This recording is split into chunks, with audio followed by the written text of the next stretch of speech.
the webinar Blockchain in Industry, Jobs and Opportunities by Mr. Raj A. Kapoor, founder and Indian Blockchain Alliance. I welcome Honorable Chancellor Sir, Honorable Director Sir, respected Vice Chancellor and respected Registrar Sir, respected Head of Department of CSE, then all the UEM family members and my dear students for the wonderful sessions. Is it my privileges to thank you for everyone taking time out and being here today. Now, let me start introduction about our college. University of Engineering and Management has always aimed to provide an international and with innovative teaching techniques and courses in engineering and management for the job market that giving the students to winning the edge and competitive during their placements.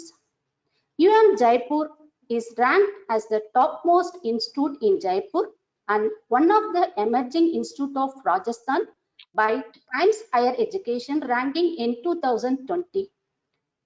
Then university has won multiple awards in education sectors.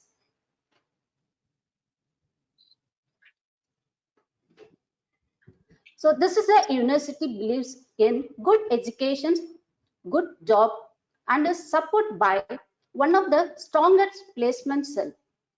Right from in, UEM Jaipur has provided multiple placement offer for the students. UEM Jaipur has been awarded the most prestige award in Globe, QS award in gold category, overall and diamond category in placement of students in 2019. Institution Innovation Council, that is IAC of UEM Jaipur, has been ranked in third position in Rajasthan by MHRD, Government of India in 2019.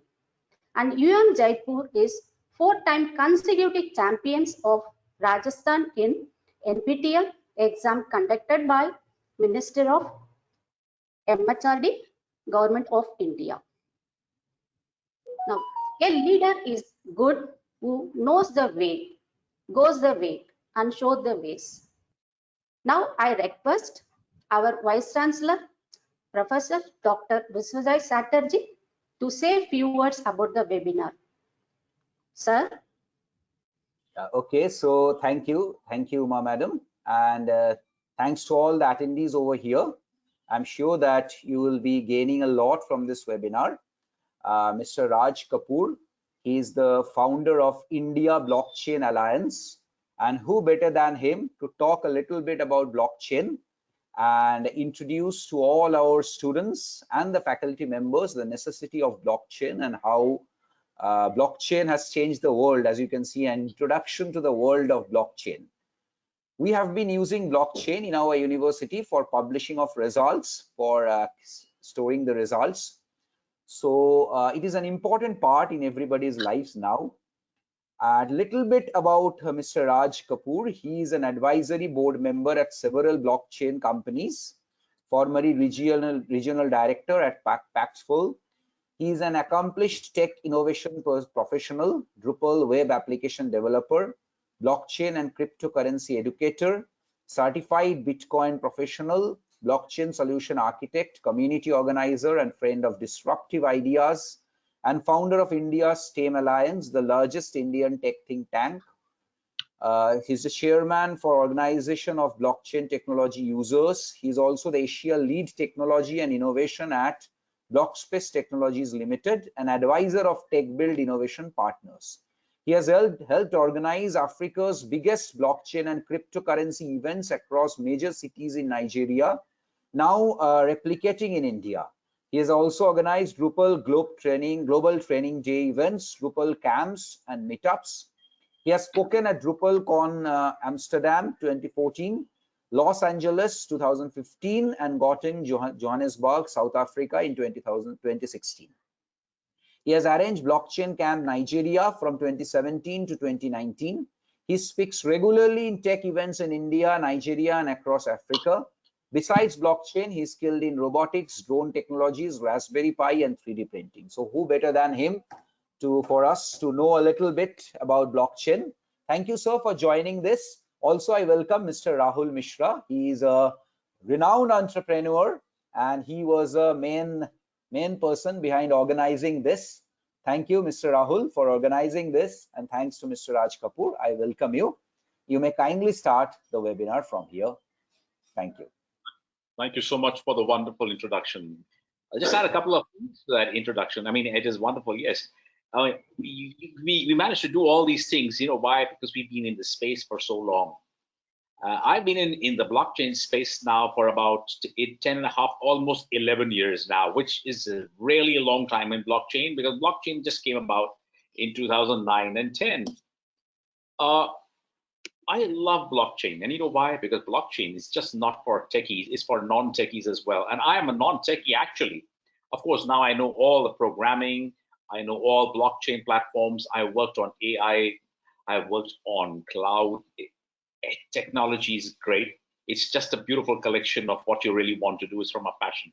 So all students listening in, here's a great opportunity because blockchain is just taking off. I'm going to take you down this little journey today. Let's understand what blockchain can do for all of us. Right? With that, let me start my presentation, and I'll just put my camera off, but I'll keep the presentation on. All right. Am I visible? Is my presentation visible? Friends, is my yes, your presentation is visible. Perfect. So today is not going to be some lecture. Today is going to be a journey with the blockchain, a journey which is the beginning. It's the beginning of a very beautiful journey. I experienced it about 11 years back.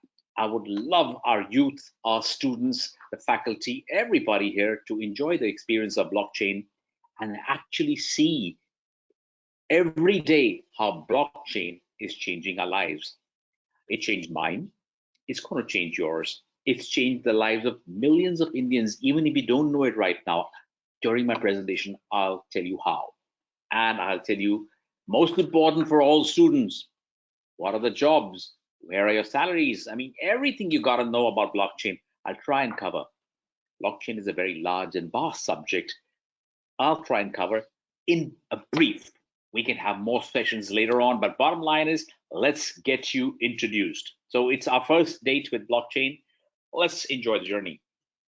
So blockchain is what? We'll understand that a little later, but before that, let's see how the blockchain journey started in India and how it's bringing about actually impactful change, not only in the government circles, but in every aspect, every sector.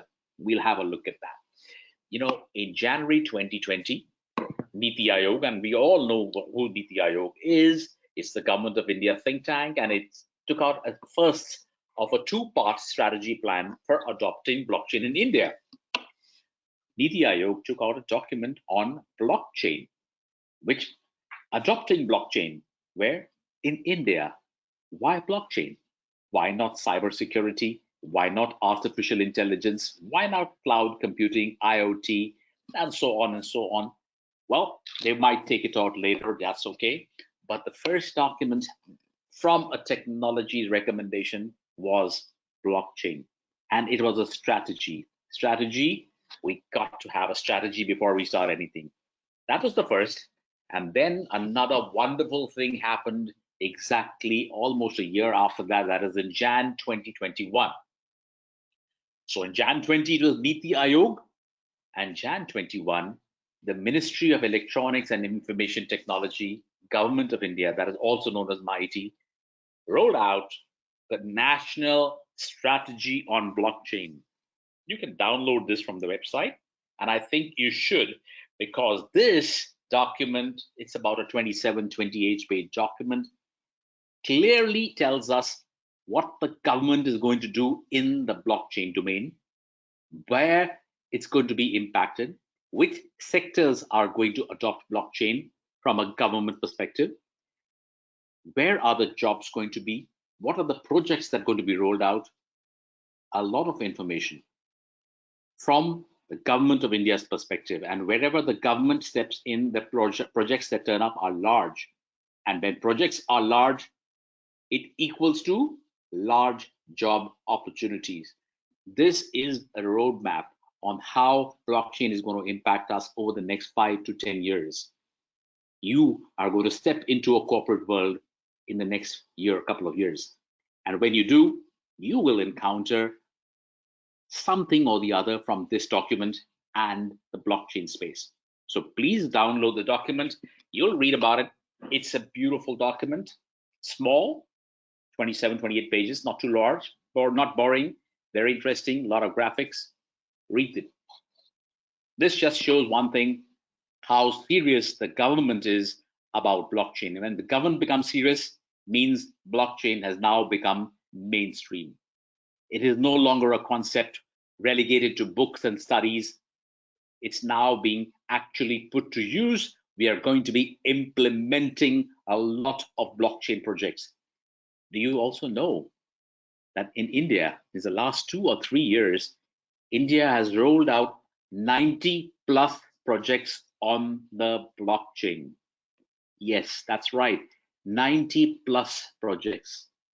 I'll show you some of them in my presentation, but that's the bottom line. It's fantastic. It's not going to stop. And that's just the government.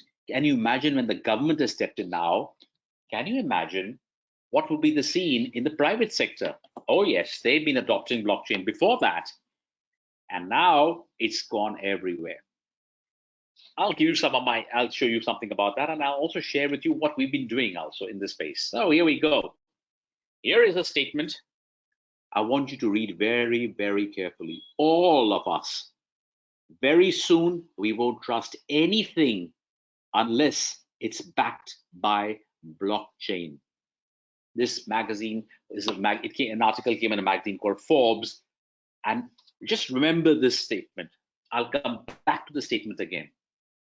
And while I'm at the statement, let me give you one small little incident personally, which I've experienced, and a lot of people in our community, in the blockchain community, have experienced. One thing happened, but 2 years back, I was in Nigeria. I do a lot of work in Nigeria, South Africa, Kenya, in African countries, because Africa is also adopting blockchain in a very big way. In fact, I am on the advisory board of the government of Nigeria, in fact, with a special task force entrusted with creating the blockchain framework for the nation, blockchain and crypto. Now remember, these are two different things, and we'll come to that as we speak anyways. So Africa, I was sitting there, we were having dinner at a hotel where I was staying, and it was in Lagos, yes. And somebody, we were talking to some of the officials of the World Bank, International Monetary Fund, and a couple of government, it was a government project we were doing. And one of the gentlemen from the IMF told us, he told me separately, Raj, you're doing a lot of work in blockchain, but you know something?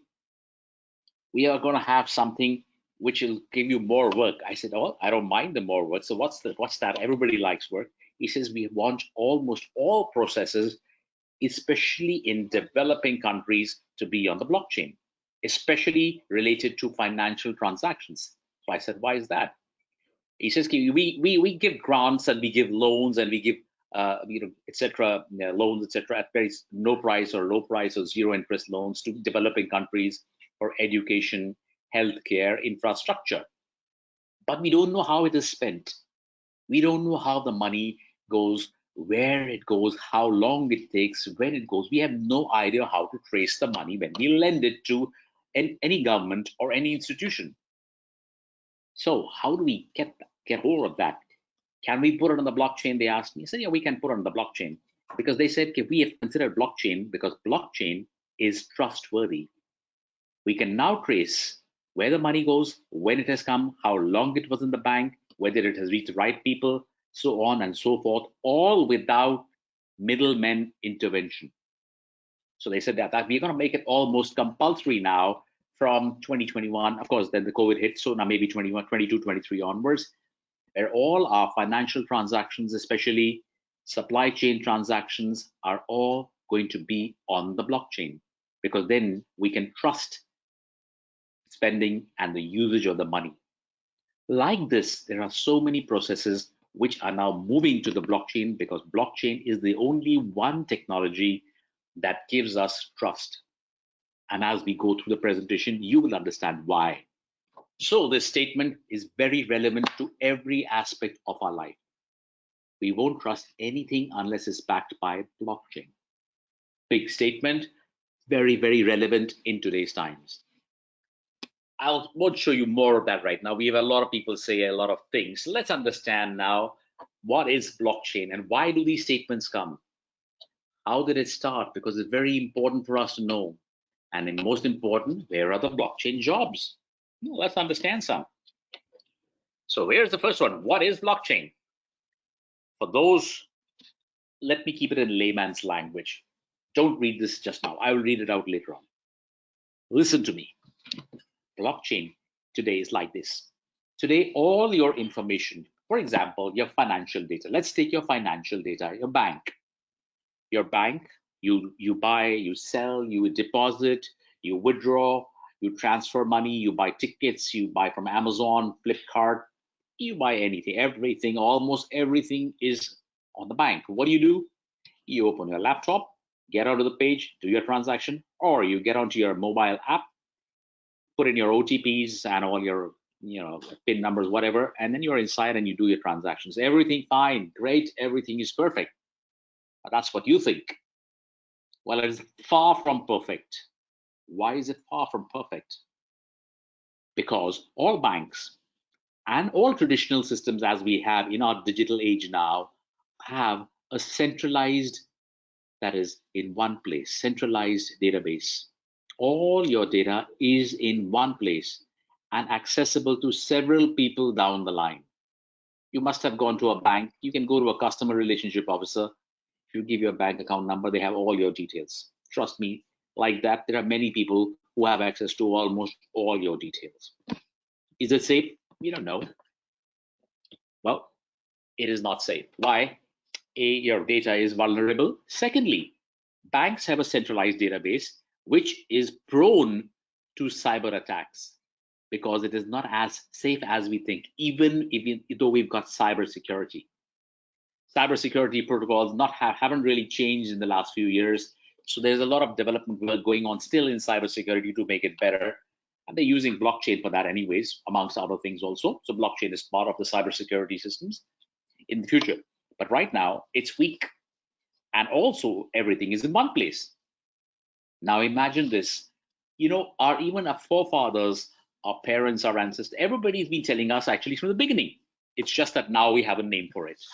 They say, if you have, let me give an example, if you have a 1 lakh rupees and you tell, okay, I have to deposit, I want to invest this money.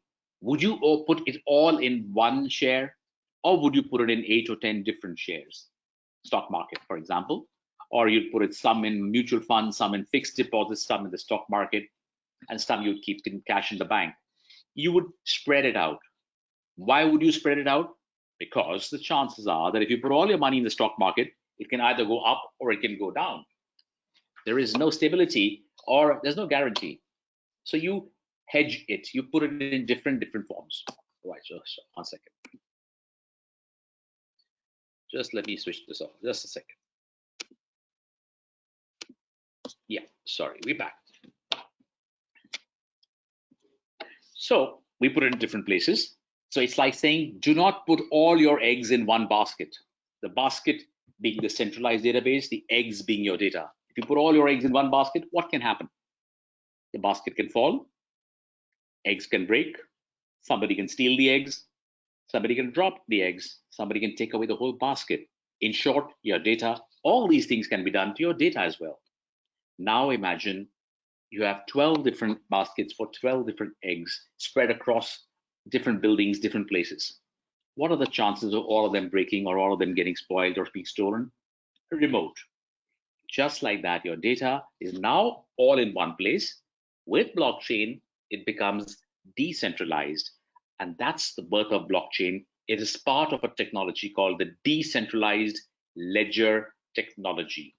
Decentralized, spread out, ledger, like your diary, and it's a technology.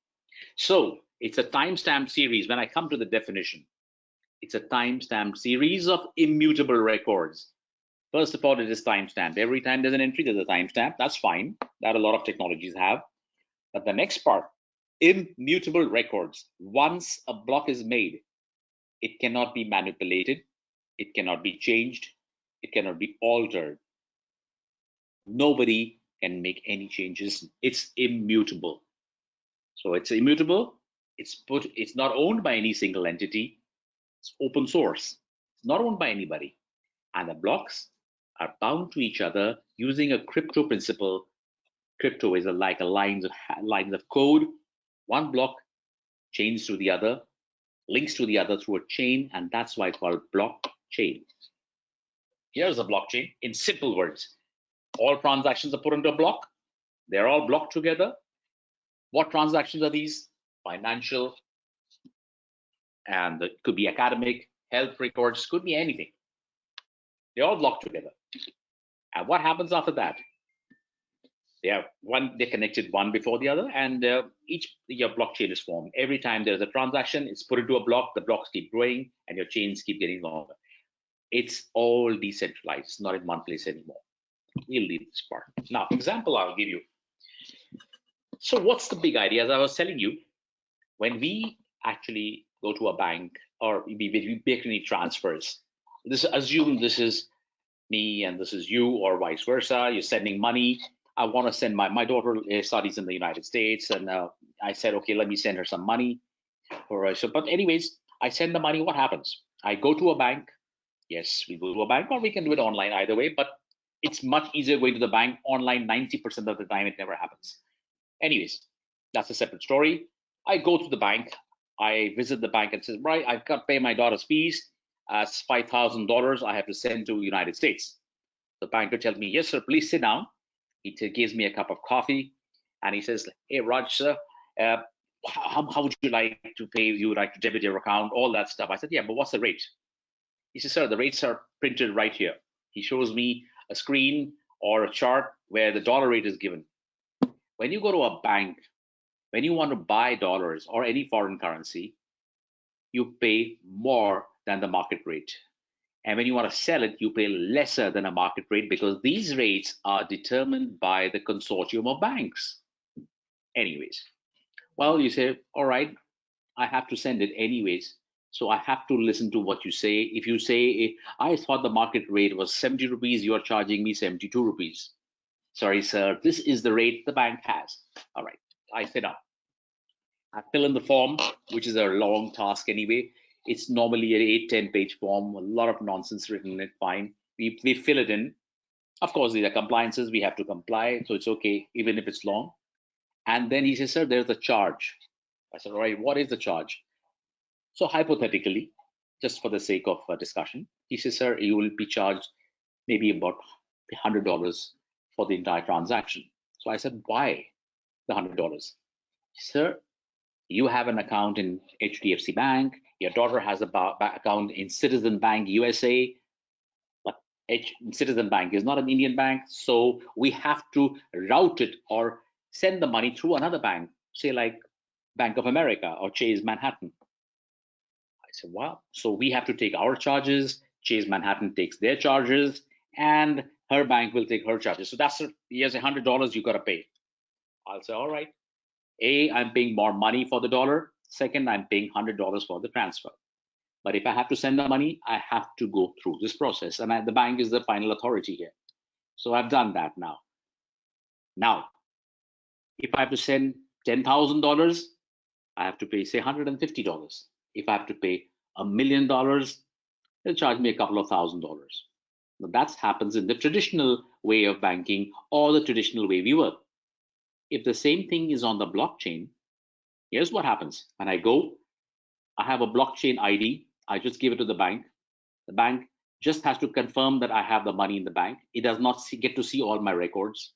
Second, automatically it transfers the money, and the money reaches the same day, same second, a few seconds later. Whereas in the other way, it takes sometimes 6 hours, 8 hours, even 24 hours, depending on where we are sending it. Now, why did that happen? Because he says it's a click of a button. I'm not carrying the money anywhere, one-to-one. So I said, what happened to the bank in the middle? We don't need it. He says, that's blockchain. Oh, really? We don't need a middleman. Great. How much are the charges? So $10. Wow, that's using $100 from the bank. So it doesn't take more than that, because this is just for administrative cost. And if I send $10,000, what's the rate? $10. If I want to send $1 million, what's the rate? $10. The rate does not change. It just does not change. Why? Because he says it's a click of a button. I'm not carrying physical money. It's digital money. So I don't charge you apart from a basic charge. I'm damn happy because I can send now millions of dollars wherever I want or receive them at absolutely no cost, virtually no cost. It's hundreds and thousands of times cheaper. So that's what happens. That's the first thing that happens. Second, your bank, all the records are stored in a centralized database, which I talked to you about. So as I said, when you have to transfer money, either you have to depend on your bank, UPI, Paytm, MasterCard, Visa card, all those things. Now, with blockchain, what happened now? When I did the same transaction on a blockchain, I didn't have to go through any intermediary bank. I sent from one bank to the other without any middleman, without any broker, without any consultant, without anybody taking extra dollars from my account. Why do I pay them? They're not physically taking the money. And then also a more important thing than even that, and that becomes the foundation and principles of blockchain, is A, the bank goes, so there's no intermediary. Second, my records are no longer in one place. They have become part of my multiple blockchain, and it's gone all over, everywhere. When a hacker is looking at somebody, is this easier to hack, or these so many nodes spread all over the show? That's the difference. And therefore, with these principles, we get the 4 pillars of blockchain. A, blockchain is disintermediated. We do not have any intermediary or any third party. It is distributed. It's all over the show, gone all over. It's anywhere in the world. You will not know where your blocks are. You don't need to know the blocks. You need to know that you have a database and it's been maintained. It's decentralized. It's no longer in one place. And because of all these, it is trustful. There you go. 4 pillars of blockchain. And therefore, in future, all of you who go into programming or solution architecturing, etc., you will be always exposed to the concept called programmable trust. Blockchain is programmable trust. Now, you'll ask me why Indian banks are not going on the blockchain. The answer is they are going on the blockchain. Now, they may not pass on the benefits to you right away, maybe later on, but 7 private banks, including ICICI, Axis Bank, HDFC Bank, have already moved onto the blockchain. That's one. And more important, 2.5 months back, the State Bank of India, the largest bank in India with the maximum number of branches, is now moved on to the JP Morgan blockchain. JP Morgan offers a blockchain for financial institutions, including banks, and they have moved on to that. Now, the whole bank doesn't move. It's only the cash settlement and the foreign exchange settlement systems, because still you need to go to a bank for deposits, etc. That it's not replacing. It's replacing the settlement systems of banks. That's a very big thing. Today's Economic Times, if somebody has read, LC, that is letter of credit transactions, are 15 letter of transactions are being done on the blockchain for the first time in India. Blockchain is now come to our homes. It's mainstream. So also, another, just to pick up from where we left, if you have everything in a single place, well, it can have errors, tamper, people can delete it, they can lose it. Yeah, lots of things can happen, right? Can't they? They can. You know how the 𝐒𝐻𝐿 𝐁𝐥𝐸𝐿s and the Malayas and all have left the country because they couldn't have people manipulate their records, the systems, the software, everything could be manipulated because it is not on the blockchain. Today, I don't think they would have been going anywhere. They would be staying right here because they could not, if the bank was on blockchain, they would not be able to manipulate the system. So now your records, which are in one place, have now become in several places. They have become, all these are your different distributed ledgers or blocks. There you go. It's shared, distributed, permanent, immutable. Beautiful. Now, you also must be saying, okay, blockchain is great. Sounds good. Why did it start and where did it start from? That's critical. Well, it started because there was a need. And how did the need come about? Let's have a look at that. In 2008, the stock markets in the United States crashed, and they crashed for a reason. There were a lot of financial irregularities. That's one. Second, banks were dictating too many things: interest rates, loan rates, mortgage rates, everything. We all must have heard in 2008 there was a subprime crisis. The crisis was precipitated by irregularities in the financial system, and the Nasdaq, that is, of course, the Dow Jones, which is the stock index there in US, crashed almost overnight. In few months, from its peak of 15,000, it went down to below 7,000 in November. A lot of people lost jobs, a lot of businesses were shut, including large organizations like Lehman Brothers. They all sank. Many people lost their jobs, their homes, and the repercussions were felt not just in the United States. They were across the world: Europe, Asia, Africa, Australia. No one was spared. Everyone felt the tremors. And this was not good. What happened then? During the same time, see the dates, 2006, 2008, when all this was happening. Somebody was working and saying, well, this can't be allowed to happen. There should be, and there has to be, a better system where we don't have to trust only the banks. We have to have another form of trust. There, somebody came and said, I can do something better. And that's what happened. In 2008, October 31st, Bitcoin was born. Now, Bitcoin is not blockchain, and blockchain is not Bitcoin, but Bitcoin was built on the blockchain. It's a good use case of blockchain, and I'll tell you how it's different later on. But a paper was created. The main input of the paper was, we can transfer digital assets or currency from peer to peer, one person to the other, without any intermediary. In this case, a bank or any financial institution or a broking house, whatever. That is, now somebody said, what happens after that?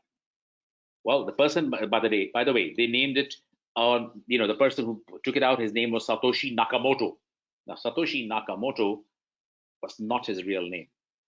It is attributed to him because they had to attribute it to somebody. Satoshi Nakamoto, or whoever it was at that time, said, if I put my real name, I'll have the banking guys after me, I'll have the government after me, I'll have every FBI, CIA, everybody after me. So let me just put a name, Satoshi Nakamoto. This was the crux of it. But most important, Satoshi Nakamoto was, we believe, and this is again a rumor, it's not confirmed, is an amalgam of 4 organizations: Samsung and Toshiba, from where Satoshi came in, and Nakamichi and Motorola, from where Nakamoto comes in. It is very commonly believed in the communities that these 4 organizations put money, resource, power, and actually created a system which bettered the financial system. And you know what? The Bitcoin was not even supposed to be there. But just to prove that you can move a digital asset from A to B, they created a Bitcoin as you can see how a coin can move like that. Any asset can, any digital asset, right? So we believe that Satoshi Nakamoto is Satoshi, Samsung, Toshiba, Nakamichi, and Motorola. That's, of course, a little bit for you to think about. Now, we believe that. What happened was in 2008, people said, what is this? Is this a scam? Is this a money laundering scheme? Is it some fake account hacking or whatever? A lot of things started being said. But what happened? It took 2011 to 16 was the first 2-3 years. Nobody took it very seriously. But the first wave came in 2011 to 16. 5 years it took for people to understand this technology.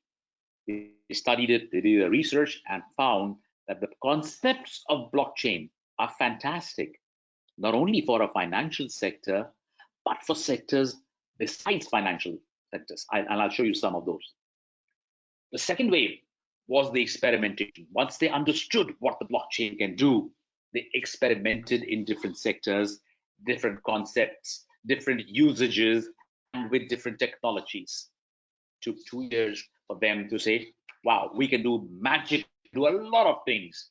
And 2018 to 22, there was a wave of transformation. What's the transformation? You are the transformation. It has become now mainstream. It has been adopted by governments. El Salvador recently announced that it accepted cryptos and bitcoins as legal currency just 4 or 5 days back. Last week, yeah, 5-6 days back. Big news. That is just one country. Mexico is considering it. A couple of other countries are considering it. India also has changed its stand on crypto. So a lot of people are now looking at it very seriously. That's at a macro level. At a micro level, all industries are done with the experimentation and are using it to make their systems efficient, more secure, and absolutely cutting edge. That's now the journey of the last few years. So we must ask ourselves, is blockchain only for the banking industry? Well, the answer is no. There are so many others. Sorry, there's a little fault in this, but we've got banking, we have the government, we have the retail, we have the manufacturing, supply chain, agriculture. Let me give you some case studies. Here are some more. Here's the wheel. Somebody asked me, what can we do in, say, the manufacturing? Well, all your components go through a supply chain. Whether you receive the components or you distribute your finished products, there is a supply chain. Supply chain uses blockchain. And here's an example. Walmart, I'm sure all of you have heard about Walmart. Walmart, a few years back, figured out that they are having some declining sales in their agriculture produce, like lettuce, potatoes, tomatoes. The business was going down because people said, we don't know where you get this from. We don't think it's fresh. We don't know. How do we know? Nothing is written on it. You can't barcode it. You can't put a timestamp. So they said, well, we've got to do something about it. So a few years back, they brainstormed and said, let us put it on the blockchain. Why was it put on the blockchain? Let's understand that. First of all, let's understand what happens when you have got a crop of potatoes. Let's give a simple example. Potato crop. Okay, maybe it's been grown in Punjab or Haryana, wherever potatoes have come. What happens next when I have to send it to Walmart? Walmart has placed an order. I want 5 tons of potato. All right, I'm sending 5 tons of potato. How do I check whether the potatoes are fresh? How do I check what grade potatoes they are? How do I check whether they've been stored properly in the warehouse? How do I check that they are organic? All these answers are on the blockchain. We can automate the entire process of checking right from the time it gets planted to the time it reaches the consumer's plate, as what they call from farm to fork.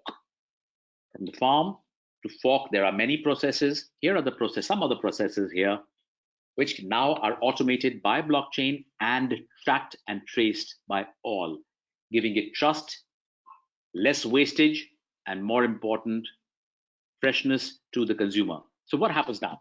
When you plant, that's one aspect. It's all recorded on the blockchain. When you give it fertilizers, when you're harvesting the crop, when you're packing it, all these processes get onto the blockchain automatically. We can create that, no problem. Then that's the most important part is from there, has it been stored in your warehouse? How many days in the warehouse? Was the temperature correct? Then from the warehouse, it goes on to the shipping company, to the harbor or the ports. In the port, where was it stored? Whether the warehouse had all its licenses in place, whether it was stored in the right temperature, right? Then it gets loaded onto a ship, in the cargo ship, and we can trace it completely, how much has been loaded. Sometimes people in India and many other countries replace good A quality products with B quality products the same weight. All this gets eliminated. Anyways, it goes inside. Is the ship seaworthy? Does it have all the licenses? All can be checked by the blockchain. Its papers are in place. All can be checked by the blockchain. Even the papers which we send for exporting of these can be checked online through a system. Maersk has made such a system, by the way, Maersk Shipping. Also, via the blockchain, you don't have to keep on doing all sorts of documentation again and again and again. All it is automatically the blockchains talk to port, clearing it faster. Also, blockchains give you weather conditions, ship routes, everything is on the blockchain. And you don't need third party. It's all automated. There are no brokers who are charging money for clearing goods at the warehouse, etc., etc. Everything gets eliminated. And it reaches the shores in the USA. We check on whether the warehouse is ready, it has the capacity, right temperature. All these things can be checked on the blockchain. And by the time it arrives in Walmart retail stores, we know the route it has taken, which is put on the barcode next to the potatoes, where if a consumer wants, he or she can check country of origin, whether it's organic, how long it has taken from the time it's planted to come to her table. All these things can be done, and blockchain does this beautifully. Well, this is just one example. I can give you hundreds, but right now we keep to this right now. I'll share with you some more later on. Here is an interesting site. 50% of the states in India are involved in blockchain-related initiatives. Well, as you can see, lots of states are right in the thick of things. We would like Rajasthan to be on this very fast as well. Will do a lot of work towards that. There are already some projects being put on the anvil now for them. Madhya Pradesh, Rajasthan has got 2 of them now. These are just about to start, right? This number 1 on the top here, but it's just started there. We would like to have many more like these. Lots of, even West Bengal has more, Andhra has more, but that's a different thing. At least it's started. In Rajasthan, for example, your state where you are, the land registry is being put on the blockchain. Now, nobody's telling us that I'm putting on the blockchain. Blockchain is a technology. When you register, you don't know what's happening in the back end. The bottom line is it's going on the blockchain. Health records are being put on the blockchain as well. Now, I've just finished a project in Maharashtra. I've put property taxes on the blockchain for Thane government, the government of Thane. For Mumbai, we are talking about land records as well. I'm working on 12 different projects right across the country, especially in Telangana, Tamil Nadu, Andhra Pradesh, Karnataka, South, and Goa. I'm doing the land registry project along with the government of Goa.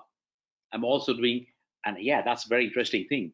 We are also doing a project with several universities, including the University of Pune, and we are putting all the credentialing, that is all your block certifications, transcripts, mark sheets, diplomas, everything on the blockchain. Now, when it's on the blockchain, nobody can fake the certificates. Nobody can fake marks. The verification becomes a click of a button. Consulates, employers, they do not have to send you documents for verification. It can be done through the blockchain verification systems. So now the Pune University has just adopted it. We have signed an MOU with them last maybe 10 days back. The Savitribai Phule Pune University is now one of the first public universities to be using this. Private universities, oh, there are 40, 50 of them now doing all these. And that's a great thing, because when a university does putting all their blockchain, all their transcriptions and their certification on blockchain, it becomes actually a university called or an institution of trust at the consulate levels as well as the corporate levels, where now consulates do not have to worry about the veracity or authenticity of a degree. So that's a great use case of blockchain as well. We're doing that. Supply chain, which I explained to you, of a product in Haryana, data management, date of birth, digital birth certifications, all on the blockchain. There are many projects going on, and many more will be added over the next few years. So let's have a look at what some experts speak before I tell you what your jobs are like. Well, Gartner, we all know, has said, Gartner is a very deep dive research and advisory firm, does a lot of research, and they have evaluated 3 trillion, actually 3.1 trillion, but 3.1 trillion by 2030. That's not far away. 3 trillion is more than the size of our economy. And here we are talking about a technology. That's all right. We can't compare the two really, but bottom line is just to show you the size difference. The size is major. It's a very big industry, very big sector of growth. Second, hired, it's just like your Naukri.com, does a lot of online hiring for top end professionals and young freshers, everybody, they said blockchain developers 400% growth over the last year, and this was after COVID. Wow, 400% growth, major. And NASSCOM did a study 2019-20. They are doing the next study now 2021, but it's not come out as yet, again COVID. But during that time, they said across the globe, globally, there are just 45 to 60,000 skilled resources who are industry ready. Now that's nothing for a nation as large as India with a 1.3, 1.4 billion population. Only that's India, and this is the world. 60,000, nothing. India can give you more from one state, leave alone a country, the full country. But we don't have them, and that's a great step, people, to align with blockchain now. What do the three red lines mean? Opportunity, opportunity, and opportunity for our students. Because there is growth, there's a massive size, and there are very few skilled professionals in the blockchain space. LinkedIn also said, if you go to the LinkedIn Job Report 2020, skills report, skills required, the number one in-demand job skill was, yes, it was blockchain. There were others also, there was cloud, etc., etc. Yes, all great technologies, but the number one in demand was job skill. It was blockchain, because it is across industries and a complete lack of talent. Coming out back from the same NASSCOM report, India had only 5,000 professionals with blockchain skills. Pathetically sad, very sad, because it's a new technology, but that's changing. This was 2 years back. Now there are more than 10,000 professionals, but even that is nothing compared to the demand. Well, here's one thing. I'm doing, along with the government of Kerala, I'm doing a project on skilling 20,000 blockchain professionals in the next 2 years, because the government of Kerala is entirely going to go on the blockchain in 2 years, completely. All system, financial, e-governance, the company registrations, everything will be on the blockchain. Imagine that. Once your company registrations are on the blockchain, GSTs, everything, no room for manipulations, no room for adjustments, no room for backdating, front dating, relieving, taking out documents on not filing. All that will go. There will be much more transparency. And transparency and trust is what everybody is looking at internationally, as well as from intergovernment sectors also. So that's one. So NASSCOM had only 5,000. So here's an opportunity for you again. We got here Paul Dupois, the MD of Randstad India, and he says salaries for ready-to-be deployed professionals with a blockchain background are twice that of one without blockchain expertise. Now, you mentioned at the beginning you have a great, you have a very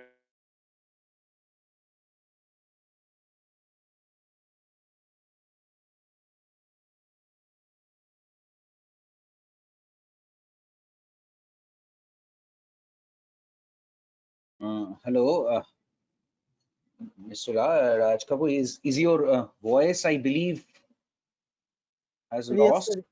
Yes, sir. It is not audible. Not sure. Maybe there is a connection problem over here. Raj, are you there? No, he's offline. I can see him. I can see he's offline. Okay. Hello. Yes. Now you're there. Yeah. Thank you. right. So 10 to 12 lakhs is what you get. That's a lot of money for a startup in starting. We just had placements in one of the universities in South. Some of them got starting salaries of 17 to 22 lakh freshers in the blockchain space. So that's a great start. So now we come to your part. Where are the jobs? What are the jobs? Yeah, have a look at them. These are some of the jobs here. For those who are in the technology inclined, we got developers, got engineers, quality engineers, tech architects, analysts. Those who are not very inclined towards technology, that is not inclined towards solutioning and developing and programming and coding, you can become a blockchain project manager if you have adequate knowledge of blockchain. You can become a product manager, tech recruiter. Blockchain business development is in big demand. ICO advisors are in big demand. What's an ICO advisor? Initial coin offering. as opposed to initial public offerings. Now people are getting funded in coins and cryptos. Wealth management companies are wanting ICO advisor. A lot of banks are requiring ICO advisors who understand cryptocurrencies and the valuations and the compliances. These are just some of the jobs. There are many more. Have a look at this. Salaries, all right, great salaries. They have grown 200,000% since the last 2-3 years.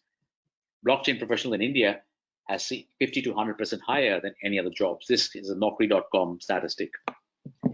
You can go to this is a website called PayScale. You can have a look for freshers. What are the salaries of different vocations? More important is the opportunity wheel here. As you can see here, there are different opportunities in the same domain of blockchain. So where you have engineers and developers who are in demand 9 on 10, on the other side, you have a market specialist. That's a non-technical job, also in demand 9 on 10. Designers 9 on 10. You have so many project managers 8.5 on 10.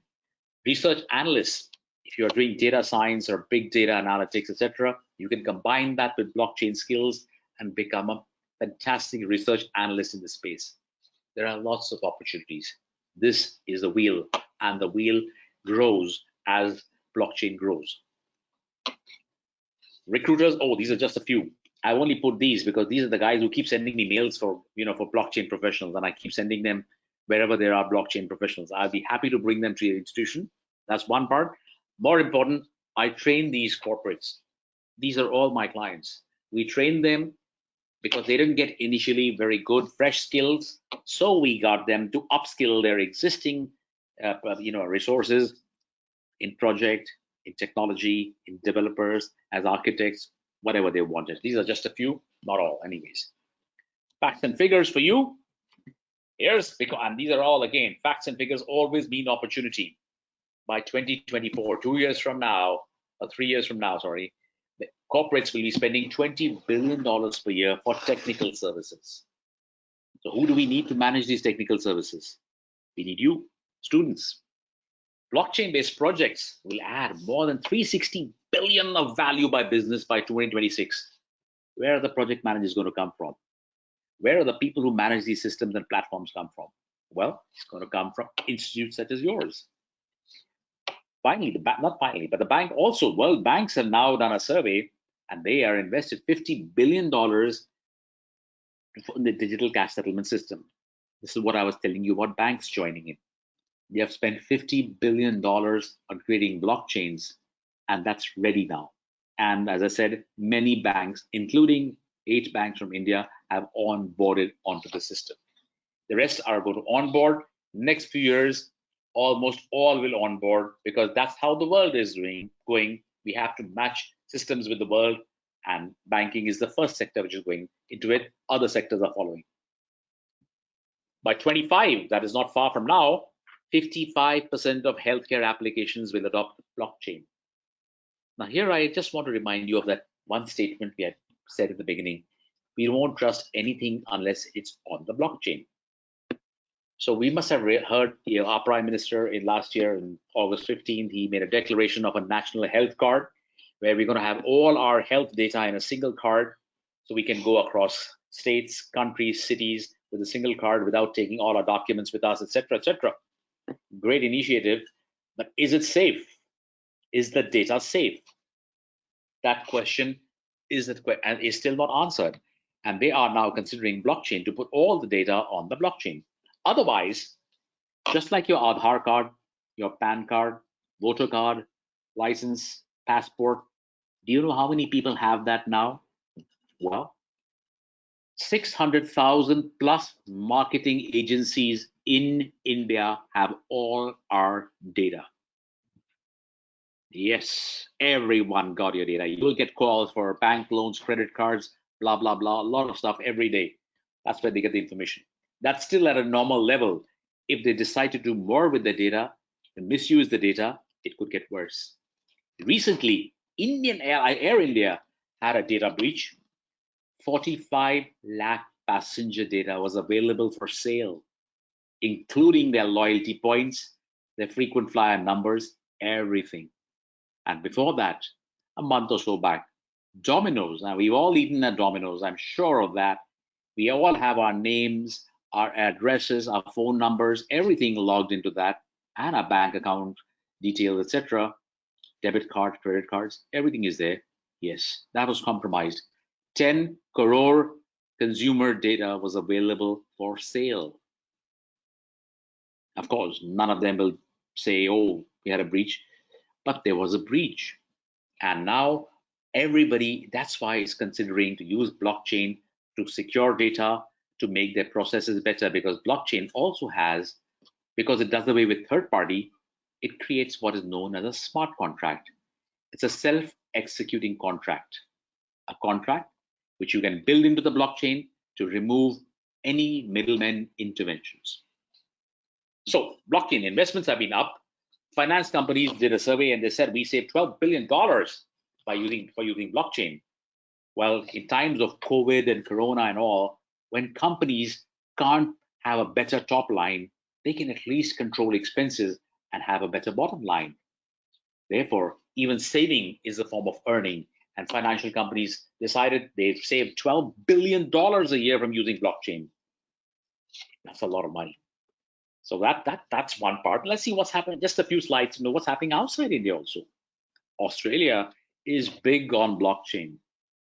You know, there was a survey some time back. 1 out of every 4 employees in Australia actually said, I don't mind getting my salaries in Bitcoins or cryptos.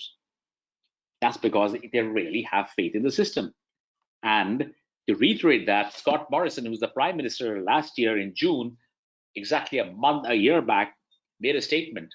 And he said, we must adopt new technologies such as blockchain. And he announced it to become part of his job maker agenda. In short, it's a first preference job.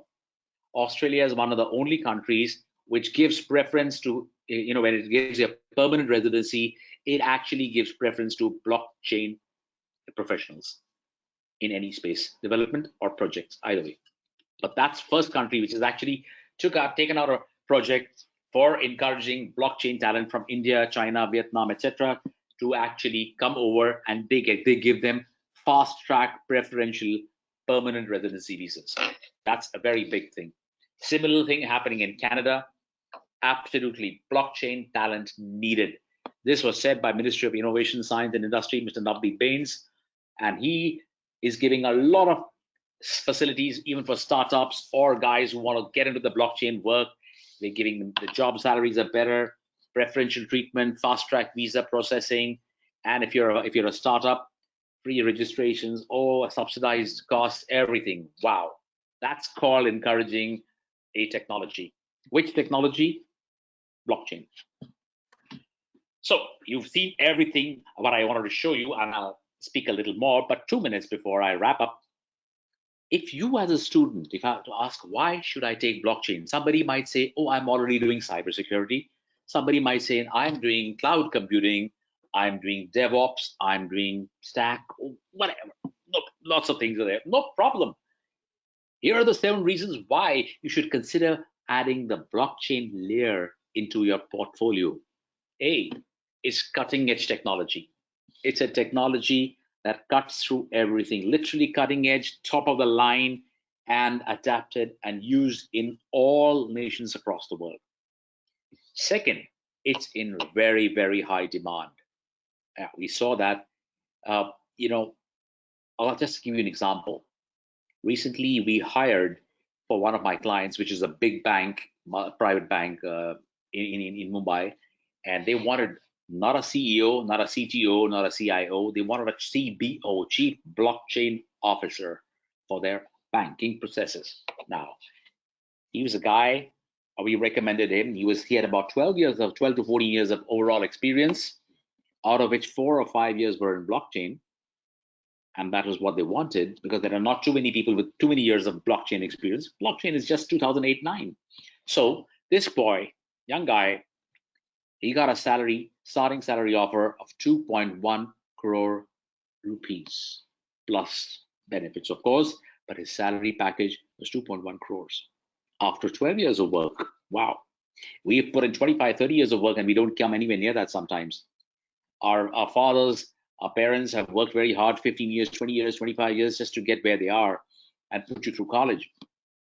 These in blockchain, you have an opportunity to fast track that. Now, you don't have to work 20, 25 years to reach there. You can do it in 3 years, 5 years. It's the space where you are.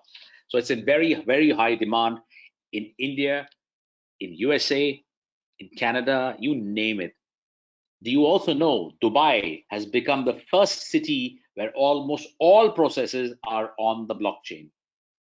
Yes, everything is on the blockchain. We've just finished a project in Dubai where we've completed making their entire police department on the blockchain. So now everything is transparent. Reports can't be changed, forensics can't be changed, witnesses can't be changed, nothing can be changed. Charge sheets can't be changed or destroyed. It's all on the blockchain. Lots of transparency. People start trusting such systems. So the demand is very high, even in the Middle East, even as we speak. You know something? Just 2 days back, I was approached by a very large organization from the United States to write curriculum for their school children, which is what I'm doing now. I'm writing curriculum from grade 8 onwards for blockchain because they said it is mainstream. Our children should know about blockchain as they get into the real world. Well, we made a start. We can do it at college level here right now. That's perfect. And as they grow, the kids will get into a very empowered ecosystem, blockchain empowered ecosystem. So there's very high demand. Third is the vast infrastructure. What is the infrastructure? Everywhere. Blockchain is in all countries. So we have all nodes, systems everywhere. Fourth, multiple industries on the blockchain. The blockchain is not just restricted to the financial sector, it is everywhere. It is literally everywhere. All sectors. Agriculture, yes. Manufacturing, yes. Retail, yes. Well, there is a project going on even right now to make digital passports. Yeah, that's right. Digital passports, digital boarding cards being done. So there are a lot of industries, including governments, which are getting things on the blockchain. Voting, by the way, Election Commission of India also is experimenting with voting on the blockchain for more clarity. No more talking about EVM tampering and all that stuff. Fifth one, it integrates with new age technology. What is new age technology? All other technologies. It works with cybersecurity. Oh, great. Yeah. It works with machine learning and artificial intelligence. Oh, yes. It works with IoT, Internet of Things. Absolutely. It works with every technology you can think of. Therefore, it is an inclusive technology, not an exclusive technology. It doesn't take out anything. It embraces. Finally, it's at the inflection point of today. It's at the point of takeoff now. It will only grow. You're on the ground floor. You're going to go up from now. It's good pay and great career prospects. That's the most important thing for you as students. The pay is good. Oh, yes. But more important, it gives you a career. Trust me, I consult a lot of corporates today. I won't even tell you what sort of money they give me for 1 hour. But bottom line is, it's really good. As an opportunity for all of us to earn in a space which is great, to create a career path in this space. And I'm happy to help all of you in that. That's my mission. So with that, I would say thank you. And Rahul is here.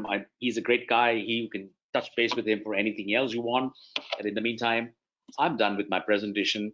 If anybody would like to ask me some questions, I'll be very happy to answer them. So there are few questions. There is rather, there are 2 questions, I would say, in the questions box at the moment. Yes. There's one question. So firstly, let me tell you that in the audience, which was around 200 to 250 on an average, the audience, now it is around 180. So the in that audience, there was a big portion which are the students. Right. And I could see some of those students, a certain portion of those students are even first-year students. So before I ask you the questions which are there in the questions box, I would request you something. So can you kindly guide the students who are actually like focusing or maybe thinking of going into blockchain or taking blockchain as a specialization? right from the first year, what Yes. things should they focus upon? Like, should they focus upon any sort of programming which you would intend to, or maybe learning machine learning, or any particular subject that you would like these students to focus upon? Right. See, blockchain is an amalgam of multiple technologies. At the end of the day, that's what it is. Now, if somebody wants to go into the programming and the development space, they should focus on Java, Python.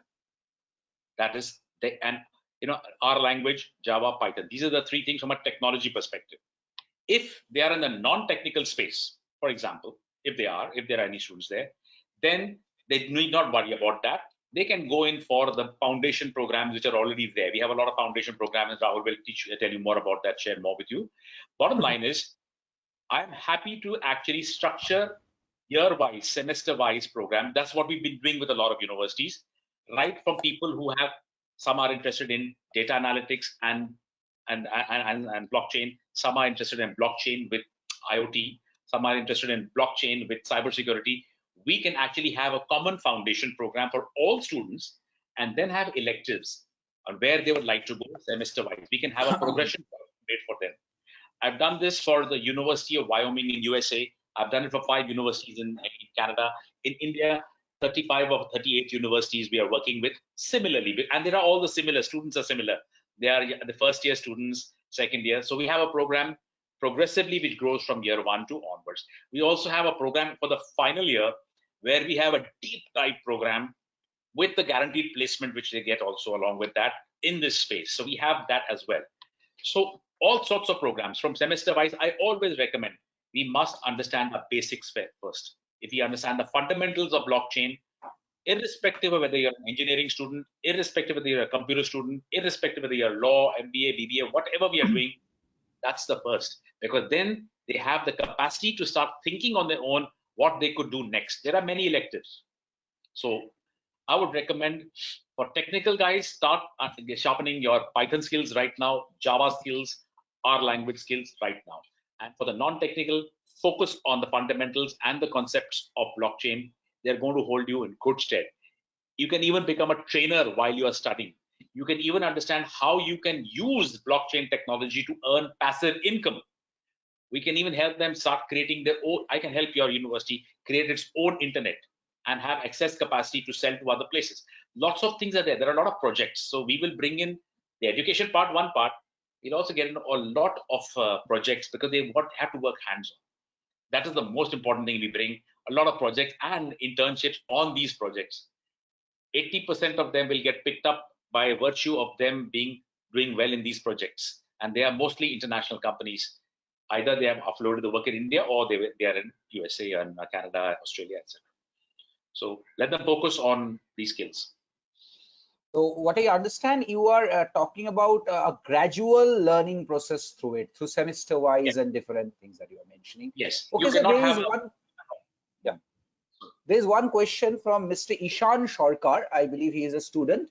And during at 11:31, midway of your presentation, maybe respective to a slide, he has asked, who controls and maintains these different ledgers? Right. As we said, it's an open source technology. It's community based, just like Java. Who controls Java? Nobody. There's no company called Java. It's an open community of millions of people which control this. It's called a consensus mechanism. There are many, many communities within blockchain who actually control these nodes. They don't control any product. Every community controls nodes. One community can control the node of a particular bank, one community somewhere else. The whole thing is a consensus. That is why it is a very, very useful technology, because it is not centralized or any one person controls it. It is not the decision of any one person which makes sense. It has to be a consensus. It's a democratic process of making a decision rather than an autocratic way of saying, okay, if I say this is the right way, that's the right way. No, this blockchain works on a consensus mechanism, and that's what makes it unique and a better technology than all other existing technologies for decision making. I'm not an IBM. If IBM says this is the best product, I'm setting an IBM lab, for example. IBM lab will sell to sell their products, fine. We have to be agnostic of that. We have to be more holistic in understanding technologies, the interoperability of technologies, how I can work with the SAP and IBM together, things like that. And that's why blockchains work with multiple people saying, yes, this is the right approach. That's the community-based open source. Thank you, sir.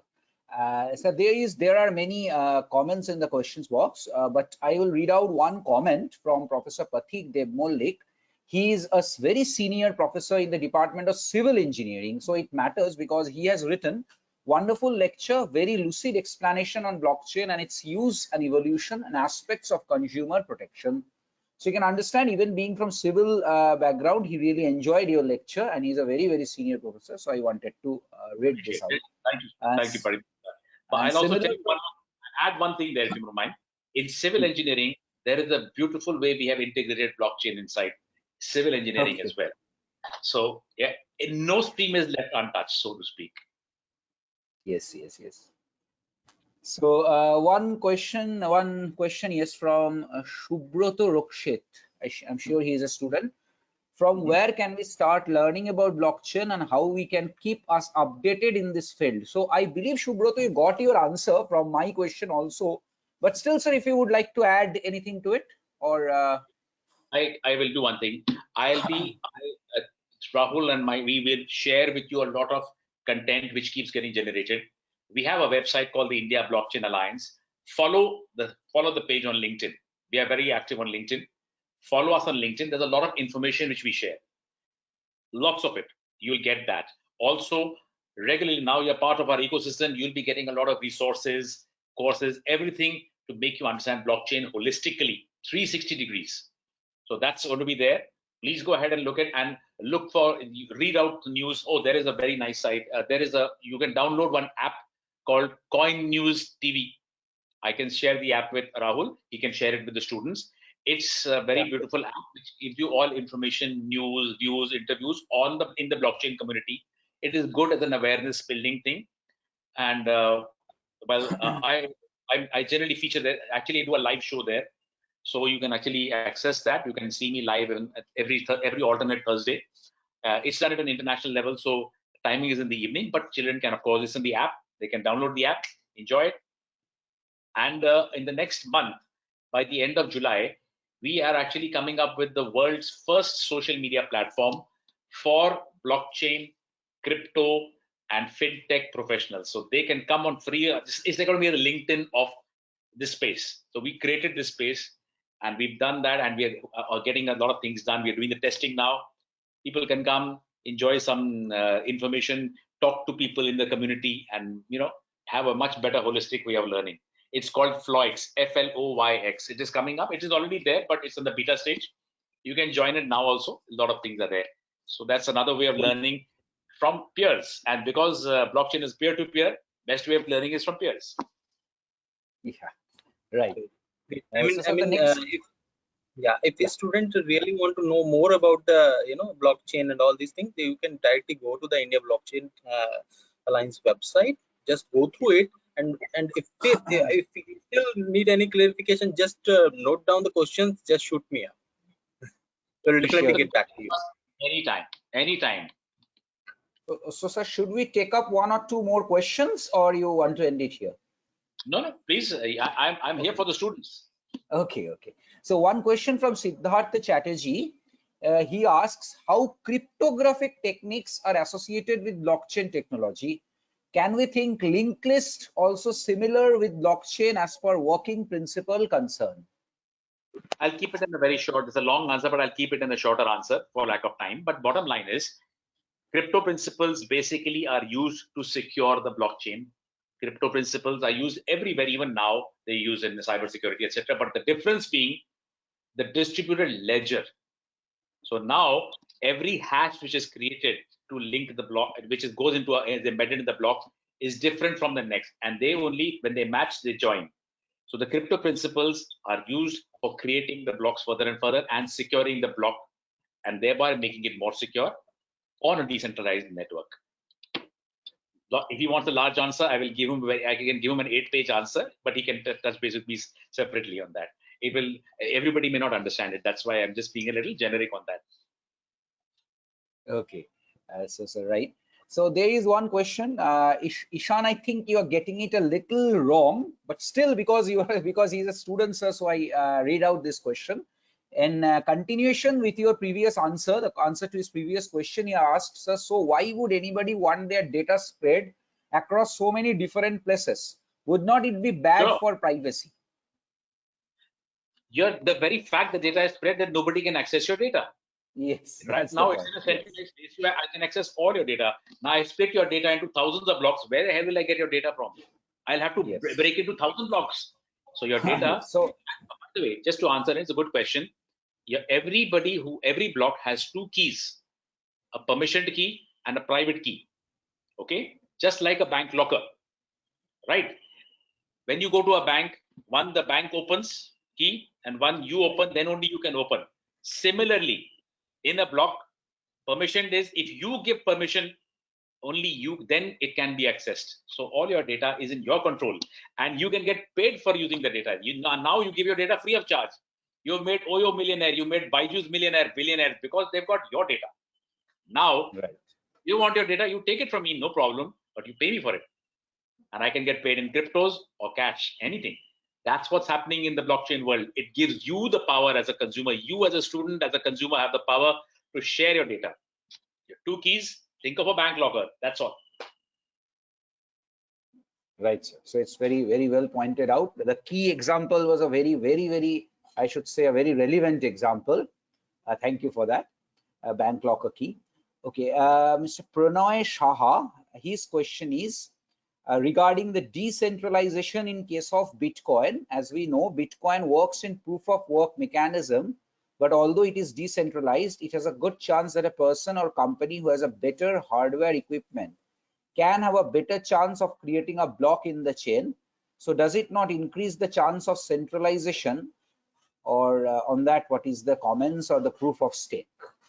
He's given it's a very nice technical question. Yes, but bottom line is, if you study a little bit more now, the new blockchains which are coming out, and blockchain 3.0 and 4.0 are quantum resistant. So basically, blockchains can avoid such attacks. Or anyway, if there's a larger blockchain, it will not interfere, because again, it works the same consensus mechanism. Unless there is a consensus between two communities or two blockchains, it will not going to happen. It's again, we come back to consensus. A larger answer at some other date and another lecture, but in short, na chalega. Yes. So the last question from Professor Arun Kumar Chatterjee, Professor of Mathematics. He's very senior professor. He asked, can blockchain impart more sophistication in manufacturing processes? Absolutely. One of my largest clients in India is Larsen & Toubro. I am actually putting this in piecemeal. Let us give an example. I gave an example of supply chain. Larsen & Toubro have multiple companies. Let us take the one company which we have started with, Larsen & Toubro Heavy Engineering. It's in Ahmedabad. Now they have two challenges. First challenge, a lot of raw material comes inside, and they create whatever they have to create in terms of nuclear equipment, and then they ship out this nuclear equipment to the end customer. So one chain is incoming, where they have multiple spare parts, multiple warranties to take care of, multiple certifications to comply with, all that on the blockchain now. Automatically, license can be verified. Automatically, payments can be made if the products are genuine. Counterfeit products are rejected.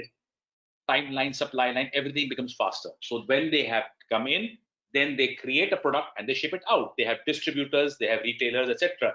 So again, the second chain is created outside.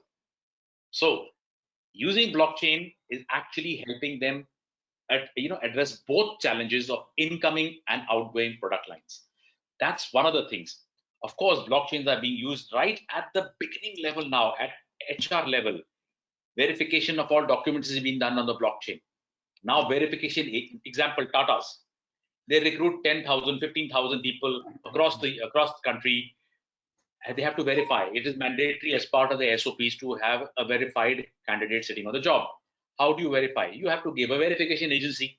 You pay them 2,000, 3,000, 5,000 rupees, depending on which agency. Now with blockchain, click of a button and it's done. No cost. Look at the cost saving also from an HR perspective. So it all starts from the beginning, and then we identify which are the key areas.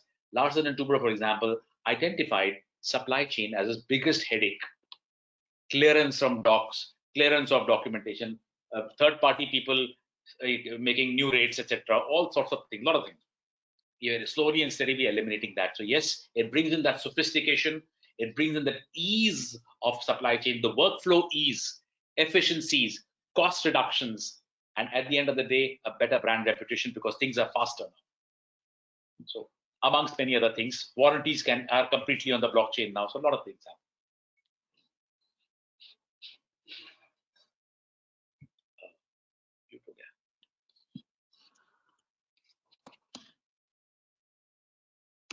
Sir, you are muted, sir. I got muted. I have just corrected it. No worries. There's No one worries. question from Shoma Shamanta Roy asking, is supply chain more protected by blockchain?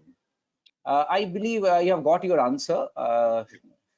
It is more efficient and yes, protected against elements which are not required in the supply chain. Okay. Thank you. So, sir, I believe all questions have been answered. All questions have been answered and all questions have been taken up also. So, Uma Madam, you may kindly take it from here. Thank you, sir.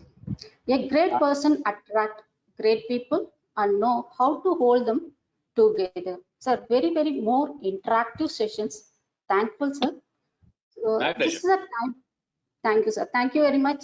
That is, you've given a lot of information to the students where we need to start, how we can learn it, then what is the use of this technologies, where they get a good opportunities. So that is a very, very information for this our students. So I would thank like you to very add much. one more little Yes, thing sir. before I want to add something for all our students out here. All Okay, the sir. students who want to set up their own blockchain initiatives while they are in the, you must be having an entrepreneur cell or an incubation cell within the, and there we can help you. We have an accelerator program also for them. We will help them with mentorship. We will help them with even seed funding if the projects are well worth it. We will help them 360 degrees, even for those who are not looking at careers but are looking at startups and going forward. That's another thing we are happy to bring to the table as well. So those of you who are on startups who have great ideas, we'll help you explore your potential. There was a time when people used to think of startups with fear. Now they do it with confidence. The new generation is different. They are different, and we are happy to help the new generation. We have a structured program for startups in the technology space, included with a blockchain cover, and we are happy to do so. So that is from my side, an offer to everybody who is interested in becoming a startup. I'm happy to value the ideas. No cost. Thank That's you, my sir. mentor. Yes, sir. Thank you, sir. Thank you very much. Now I call upon Dr. Vinal Gandhi Sarkar, Head of the Department, to honor our today's chief guest. Sir, Thank you. Thank you, ma'am. thank you, sir. Honorable Vice Chancellor, sir, Register, sir, Dean, sir, Uma, ma'am, faculty members, and my dear students, and our most valued invited guests. Ladies and gentlemen, it's my privilege to have been asked to propose a vote of thanks on this webinar and move between University of Engineering and Management and India Blockchain Alliance. On behalf of University of Engineering and Management Jaipur, faculty members, my dear students, and on my own behalf, extend a very hearty vote of thanks to honorable guest speaker for gracing your important work and sharing with your findings and opinions today. I must remark a profound sense of gratefulness to you for sharing with us some of the finest views on blockchain in industry, job, and opportunities. We all are inspired by your highly sparking work, sir. Also, I would like to thank Mr. Rahul Misra, sir, to help and organize this wonderful webinar. Finally, as an appreciation for Mr. Raj A. Kapoor for the time and valuable input he has shared with us all today, I would like to offer this small memento as an effort of appreciation. This sir, Thank kindly, you. Thank you. sir, kindly, this sir, kindly show that appreciation. I have already shown it. Is it not visible? The certificate is Yes, visible yes, on screen, yes, I sir, believe. I can see it. I can see it. Yes, sir. So thank you for Thank you, this. sir. Thank you. Thank you, sir, for coming Next time, here, and we are. should put all this on the blockchain next time so that it can be always immutable, permanent. Nobody can put white ink on my name and put their name next time. That is the thing. India is very famous for that. We are trying to put an end to that. I'll be very happy to give this platform, but to bring this platform to your college, to your university, as my gesture of appreciation. My gesture of appreciation would be that I will do that.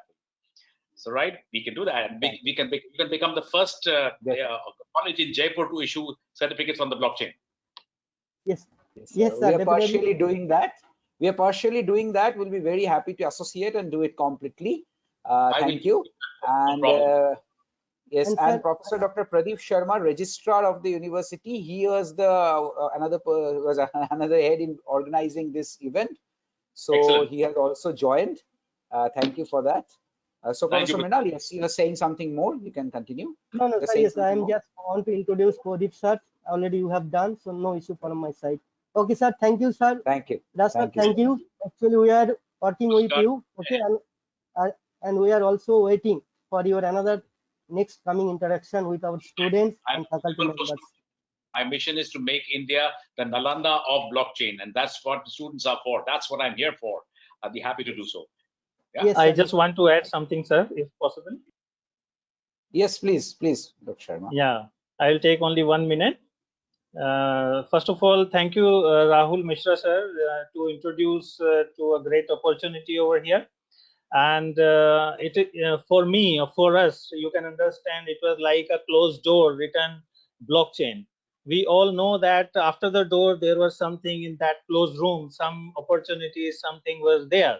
But you keep the key with you, you bring that particular key, we open the door, and after the door, we see that Mr. Raj Kapoor is there and expanding all those opportunities to our students, and then opening up the Jaduga Pitara of blockchain.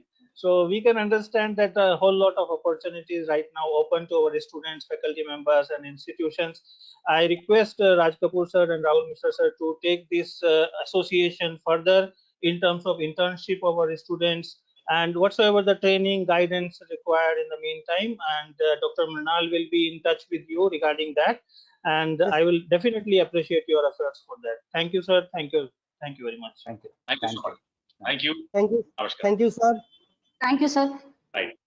Bye-bye. Bye-bye. Bye-bye.